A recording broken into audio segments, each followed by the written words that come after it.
નમસ્કાર મિત્રો, સ્વાગત છે તમારું એક નવા વિડીયોની અંદર।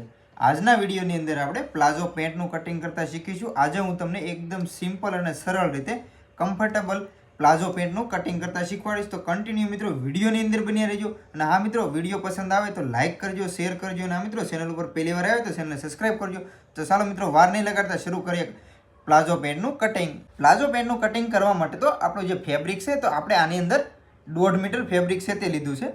તો આપણું જે 1.5 મીટર ફેબ્રિક છે તે આપણે લઈ લીધું છે, અને આ જે ફેબ્રિક છે તે આપણું મોટા પન્નાનું છે। તો સૌથી પહેલાં તો આપણું જે ફેબ્રિક છે તો કાપડને આપણે આ રીતે ડબલની અંદર ફોલ્ડ કરી લેવાનું છે, અને ત્યાર પછી તેને આ રીતે 4 વડું ફોલ્ડ કરી લેવાનું છે। તો આપણું જે કાપડ છે તો તેને આપણે આ રીતે 4 વડું ફોલ્ડ કરી અને વ્યવસ્થિત કરી લેવાનું છે। તો આ રીતે આપણું જે કાપડ છે તો તેને આપણે વ્યવસ્થિત કરી લીધું છે। ત્યાર પછી મિત્રો હવે આપણે ઉપરની સાઈડમાં એક લાઈન છે અહીંયા દોરી લેવાની છે। તો અહીંયા આપણે લાઈન છે તે આપણે દોરી લઈશું। તો અહીંયા મિત્રો આપણે લાઈન છે તે દોરી લીધી છે। ત્યાર પછી હવે આપણે જે લાઈન દોરી છે ત્યાંથી આપણે 2 ઇંચ, તો અહીંયાથી આપણે 2 ઇંચે માર્કિંગ છે તે કરીશું। તો અહીંયા આપણે 2 ઇંચે માર્કિંગ કરી લીધું। હવે એ જ રીતે અહીંયા પણ આપણે 2 ઇંચે માર્કિંગ છે તે કરી લેવાનું છે। તો જ્યાં મિત્રો હવે 2 ઇંચે માર્કિંગ કર્યું ત્યાં પણ આપણે અહીંયા એક સીધી લાઈન છે તે દોરી લેવાની છે। તો કમ્પ્લીટ મિત્રો આ રીતે આપણે લાઈન છે તે દોરાઈ ગઈ। હવે મિત્રો આપણે લંબાઈનું માપ લેવા માટે અહીંયાથી આપણે જે બીજી લાઈન દોરી છે ત્યાંથી આપણે લંબાઈનું માપ છે તે લેવાનું છે। તો આજની આપણી જે પ્લાઝો પેન્ટ છે તો તેની આપણે લંબાઈ છે 38 ઇંચ। તો અહીંયાથી આપણે 38 ઇંચે નિશાન છે તે લગાવીશું। પ્લસ મિત્રો અહીંયા આપણે 2 ઇંચ મોળી માટે સિલાઈનું માર્જિન છે તે રાખવાનું છે। તો અહીંયા મિત્રો આ રીતે આપણે માર્કિંગ છે તે કરી લેવાનું છે। તો અહીંયા મિત્રો આપણે આ રીતે નિશાન છે તે લગાવી લીધું। હવે મિત્રો જ્યાં આપણે નિશાન લગાવ્યું છે ત્યાં આપણે આ રીતે લાઈન છે તે દોરી લેવાની છે। આપણે બંને લાઈન છે તે દોરી લઈશું। તો અહીંયા આપણે આ રીતે બંને લાઈન છે તે દોરી લીધી। કમ્પ્લીટ મિત્રો આ રીતે આપણે બંને લાઈન છે તે દોરાઈ ગઈ છે। હવે મિત્રો આપણે કમર, તો અહીંયા મિત્રો આપણે કમરનું માર્કિંગ છે તે કરીશું। તો કમરનું માર્કિંગ કરવા માટે તો એક ઈઝી ફોર્મ્યુલા છે મિત્રો, જે હું તમને આજે જણાવીશ। તો એના માટે તો મિત્રો તમારે કમર, અહીંયા ઘણા મિત્રોની કોમેન્ટ આવતી હોય છે કે કમર જે ઉપરના આપણે કમર કેટલી રાખવાની છે। તો તમારે જો માપ હોય મિત્રો તેને આપણે હિપનું માપ જે છે તો હિપના માપ પ્રમાણે હું આજે તમને શીખવાડીશ કે કેવી રીતે રાખવાની છે। તો મિત્રો આની અંદર જે હિપ છે તે આપણી હિપ છે 36 ઇંચ। તો મિત્રો 36નો 4 ભાગમાં ડિવાઈડ કરી દેવાનો છે, એટલે કે 9 ઇંચ પ્લસ મિત્રો 2 ઇંચ લૂઝિંગ। તો અહીંયા મિત્રો આપણે 36ની હિપ છે તો 36નો ચોથો ભાગ કરીએ એટલે કે અહીંયા આપણું 9 ઇંચ પ્લસ આપણે એની અંદર 2 ઇંચ લૂઝિંગ આપી દેવાનું છે। તો અહીંયા મિત્રો આપણો 11 ઇંચ, તો અહીંયા આપણે 11 ઇંચે નિશાન છે તે લગાવી લેવાનું છે। તો આ રીતે મિત્રો અહીંયા આપણે 11 ઇંચનું નિશાન છે તે લગાવી લીધું। હવે એ જ રીતે મિત્રો અહીંયા આપણે થોડા નીચેના ભાગની અંદર પણ 11 ઇંચે નિશાન છે તે લગાવી લેવાનું છે। ત્યાર પછી મિત્રો ક્રોસ એટલે કે આસન। તો આસન આપણે અહીંયાથી ઘણા મિત્રોને પ્રોબ્લેમ આવે છે કે આસન છે નીચે કેટલો ઉતારો। તો એના માટે પણ મિત્રો જે આપણી હિપ હોય તેનો ચોથો ભાગ કરી લેવાનો છે। તો કે હિપ છે 36 ઇંચ, તો હિપનો આપણે ચોથો ભાગ કરીએ એટલે કે 9 ઇંચ પ્લસ એની અંદર આપણે 3 ઇંચ સિલાઈનું માર્જિન। તો અહીંયાથી મિત્રો આપણે 3 ઇંચ સિલાઈનું માર્જિન એટલે 9 ને 3 મિત્રો આપણું 12 ઇંચ। તો અહીંયાથી આપણો અહીંયા આસન છે તો તે આપણે આસન ઉતારવાનું છે 12 ઇંચ। અને ખાસ મિત્રો જ્યારે પણ આપણે માપ લઈએ ત્યારે આપણે બીજી જે લાઈન દોરી છે ત્યાંથી તે આપણે તમામ માપ છે લેવાના છે। તો ત્યાંથી તે આપણે માર્કિંગ છે તે કરીશું। તો અહીંયાથી મિત્રો 12 ઇંચે આપણે નિશાન છે તે આસનનું નિશાન લગાવી લીધું। હવે મિત્રો અહીંયા આપણે આસનનું નિશાન છે લગાવી લીધું। ત્યાર પછી મિત્રો હવે અહીંયા આપણે આ રીતે એક સીધી લાઈન છે તે દોરી લેવાની છે। તો અહીંયા મિત્રો આ રીતે આપણે સીધી લાઈન છે તે દોરી લીધી। ત્યાર પછી મિત્રો હવે અહીંયા આપણે હિપ, તો અહીંયાથી મિત્રો હવે આપણે જે હિપ છે તો અહીંયા આપણે જે લાઈન દોરી છે ત્યાંથી આપણે 2 ઇંચ, તો અહીંયાથી આપણે જે આપણે અહીંયા લાઈન દોરી બોક્સ બનાવ્યું ત્યાંથી આપણે 2 ઇંચ આ રીતે રાખી અને અહીંયા આપણે નિશાન છે તે લગાવી લેવાનું છે। અને આ નિશાન છે મિત્રો હું લૂઝિંગ સાથે જ લગાવું છું। આપણે આની અંદર 1.5 ઇંચ માર્જિન, 1.5 ઇંચ લૂઝિંગ રાખવાનું છે। તો મિત્રો અહીંયાથી આપણે 1.5 ઇંચ છે તો 1.5 ઇંચ પ્લસ રાખવાનું છે, અને 1/2 ઇંચ આપણે આની અંદર લૂઝિંગ રાખી દેવાનું છે। તો આ રીતે આપણે ટોટલ અહીંયા 2 ઇંચે નિશાન છે તે લગાવી લીધું છે।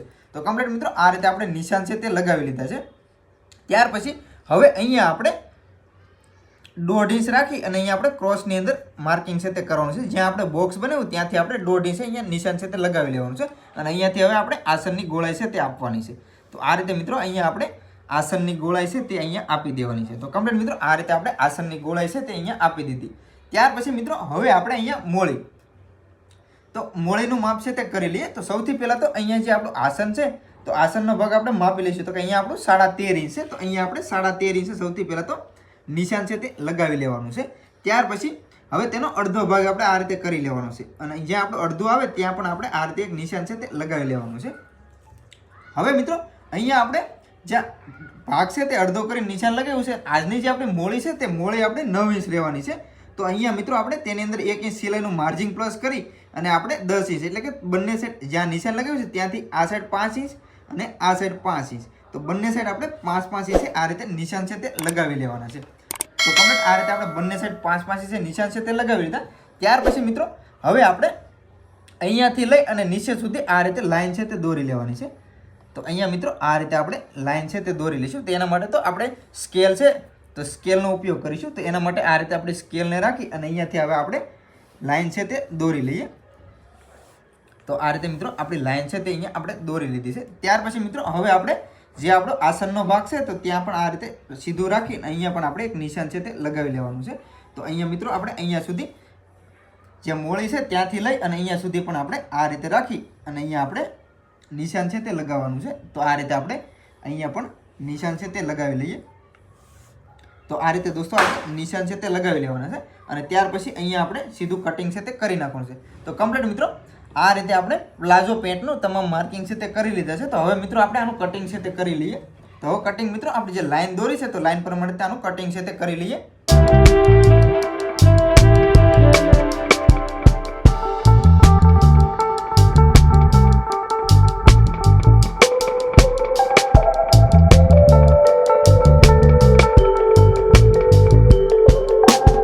કમ્પ્લીટ મિત્રો આપણે જે પ્લાઝો છે તો પ્લાઝો પેન્ટનું આપણે કમ્પ્લીટ કટિંગ છે તે કરી લીધું છે. તો આ રીતે દોસ્તો તમે જોઈ શકો છો કે આપણું પ્લાઝો પેન્ટ છે તો પ્લાઝો પેન્ટનું આપણે કમ્પ્લીટ કટિંગ છે તે કરી લીધું છે. હવે મિત્રો આપણે જ્યારે આને સિલાઈ કરીશું ત્યારે હું તમને અત્યારે આપણે હાલ સિલાઈ નથી કરતા પણ મિત્રો હું તમને આની અંદર જણાવી દઉં કે આપણે કેવી રીતે સિલાઈ કરવાની છે. તો એના માટે તો દોસ્તો અહીંયા આપણે સૌથી પહેલાં તો જે આસન છે તો અહીંયા આપણે આસન છે તે આસન જોડી લેવાના છે. તો આપણા બંને આસન છે મિત્રો તો આ રીતે આપણે અહીંયા બંને આસનને સિલાઈ લગાવી લઈશું. ત્યાર પછી બંને આસનની સિલાઈ લાગી જાય ત્યાર પછી આપણો જે ભાગ છે તેને આ રીતે આપણે ખોલી અને આપણે તેનો સામેનો ભાગ આની ઉપર ઊંધો રાખી અને અહીંયા આપણે સાઈડ સિલાઈ છે તે બંને લગાવી લઈશું. ત્યાર પછી મિત્રો સાઈડ સિલાઈ લાગી જાય ત્યારે અહીંયા આપણે મોળી છે તો આ રીતે આ રાખી અને અહીંયા આપણે મોળી વાળી લેવાની છે. તો કમ્પ્લીટ મિત્રો આ રીતે મોળી વાળી અને અહીંયા આપણે સાઈડ ફિટિંગ કરી લઈશું. ત્યાર પછી મિત્રો અહીંયા જે આપણો નેફો છે તો નેફાને આપણે ઇલાસ્ટિક નાખવાના છે. તો અહીંયા આપણે 2 ઇંચ નેફા માટે છોડ્યું હતું તો અહીંયા આ રીતે રાખી અને અહીંયા આપણો નેફો છે તે વાળી લઈશું અને ત્યાર પછી મિત્રો લાસ્ટની અંદર આની અંદર આપણે ઇલાસ્ટિક છે તે ફિટિંગ કરી દઈશું. તો કમ્પ્લીટ મિત્રો આ રીતે આપણે આજના વિડીયોની અંદર પ્લાઝો પેન્ટનું કટિંગ છે કેવી રીતે કર્યું મિત્રો એ હું શીખવાડ્યું. આશા છે મિત્રો કે આજનો આ વિડીયો તમને કેમ હોય છે. વિડીયો કેમ હોય મિત્રો તો લાઈક કરજો, શેર કરજો. ના મિત્રો ચેનલ ઉપર પહેલી વાર આવ્યા હોય તો ચેનલને સબસ્ક્રાઈબ પણ જરૂરથી કરી લેજો. તો મળીએ મિત્રો એક નવા વિડીયોમાં. ત્યાં સુધી બધાને જય માતાજી, બાપા સીતારામ.